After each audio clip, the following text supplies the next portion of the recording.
Hola estudiosos, vamos a ver hoy el tema de condensadores o capacitores, que son unos elementos del circuito, de un circuito eléctrico, que son capaces de acumular una cierta cantidad de carga. La cantidad de carga que acumulan va a depender de la forma, del material con que están hechos, también de la diferencia de potencial que genera una corriente que va a llegar hasta ellos, y están formados en general por dos placas conductoras paralelas que pueden ser así, o puede ser, por ejemplo, algo metálico, conductor, después un material no conductor, incluso el vacío, y luego rodearlo todo de otra capa conductora. O sea, pueden ser cilíndricos, pueden ser esféricos, una esfera rodeado de otra esfera externa. Nosotros vamos a representarlo de la forma más sencilla, que es con dos plaquitas, ¿sí?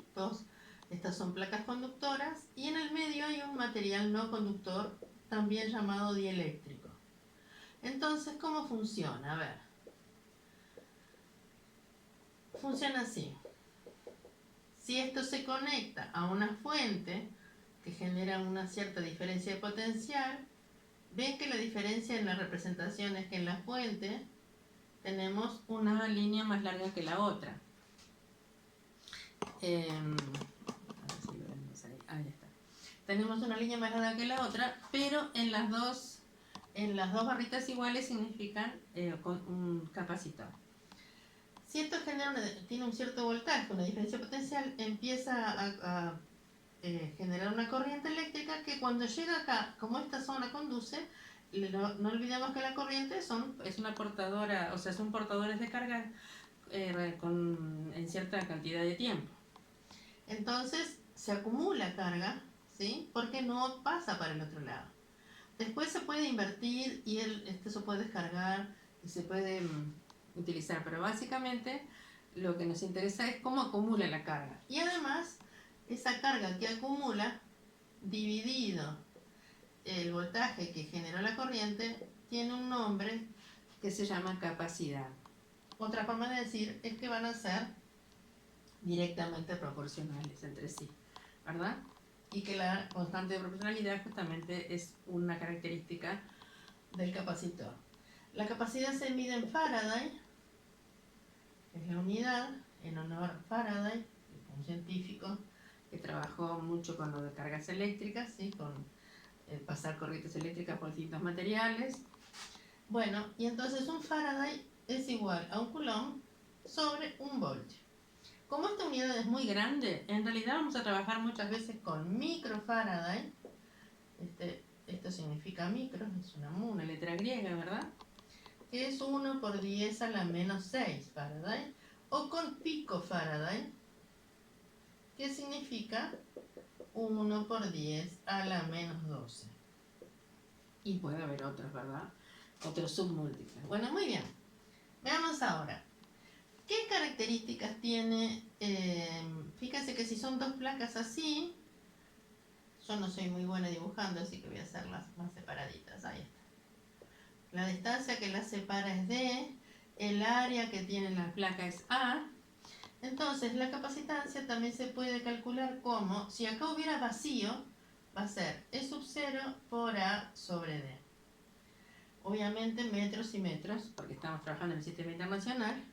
¿Y quién es epsilon 0? Es una constante que ya la conocemos, 8,85 por 10 a la menos 12 Coulomb cuadrado sobre Newton metro cuadrado.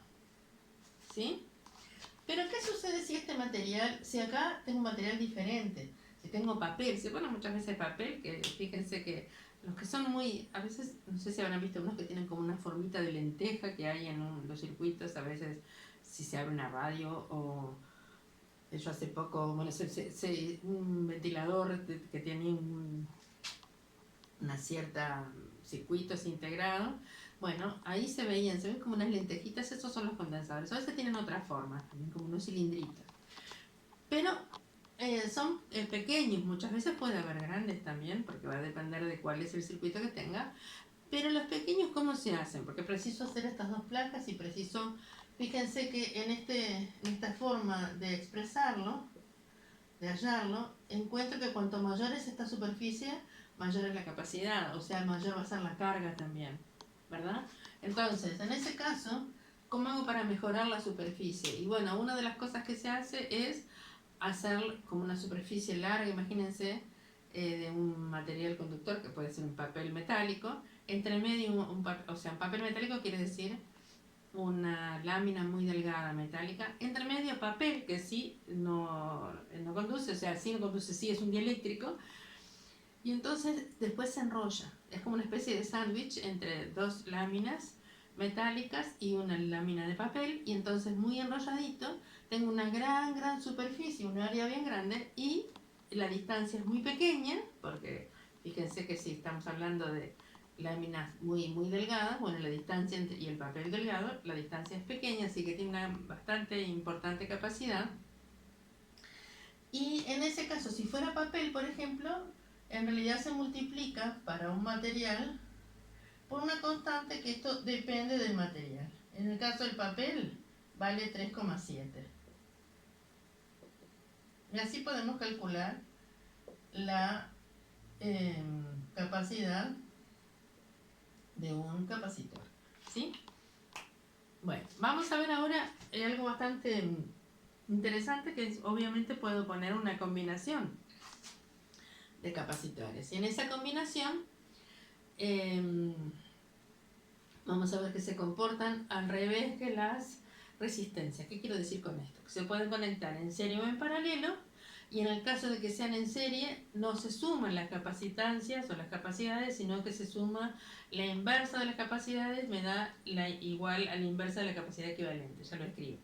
Y en el caso de capacitores conectados en paralelo, en realidad sus capacidades se suman directamente para obtener una capacidad equivalente. ¿Sí? Bueno, a ver qué significa eso entonces. Vamos a hacer un ejemplo, a mostrarlo.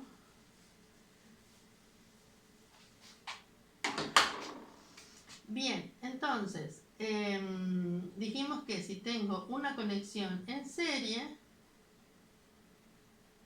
¿sí? Esto sería equivalente entre los puntos A y B con una capacidad 1 y una capacidad 2.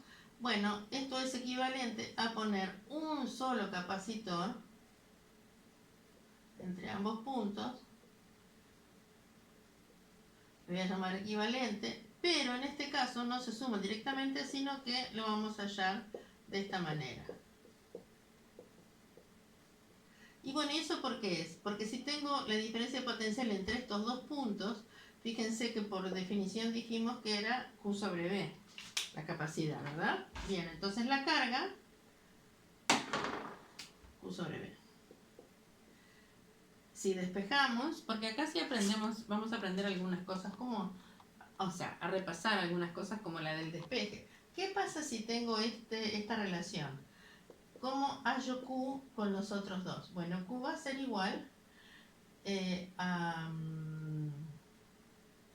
C por B, y la otra forma, la otra variable que puedo despejar es B, que es Q sobre C. Vamos a tenerlo presente porque lo vamos a usar. ¿Sí?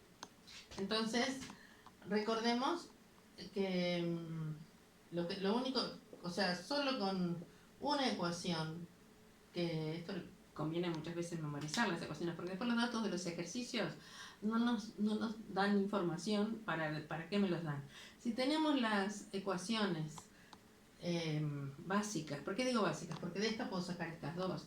Bueno, si aprendemos primero la fórmula, luego vemos los datos, ahora vamos a ver un ejemplo numérico, y luego sustituimos y recién después despejamos la variable que no conocemos, es más fácil llegar a un resultado correcto. Y ese procedimiento nos sirve siempre que partamos de una ecuación determinada, una ecuación matemática que define una relación entre variables, ¿sí? Y entonces, después de eso, vemos los datos que nos dan, lo que significan, después despejamos para tener el resultado final. Bueno, entonces dijimos que, fíjense que la diferencia de potencial entre este punto y este va a ser igual a la suma de estos dos, ¿verdad? Entonces, B sub AB va a ser igual a B sub, vamos a ponerle C, B sub AC más B sub CB. Y como es carga sobre capacidad, también puedo decir, bueno, esto es la carga total dividido la capacidad equivalente, vale la carga 1 sobre la capacidad 1 más la carga 2 sobre la capacidad 2. Y acá nos queda que como la carga total va a ser la carga 1 más la carga 2, porque la carga es aditiva, ¿verdad? Puedo sumarla, se va acumulando y entonces sumo las cargas simplemente.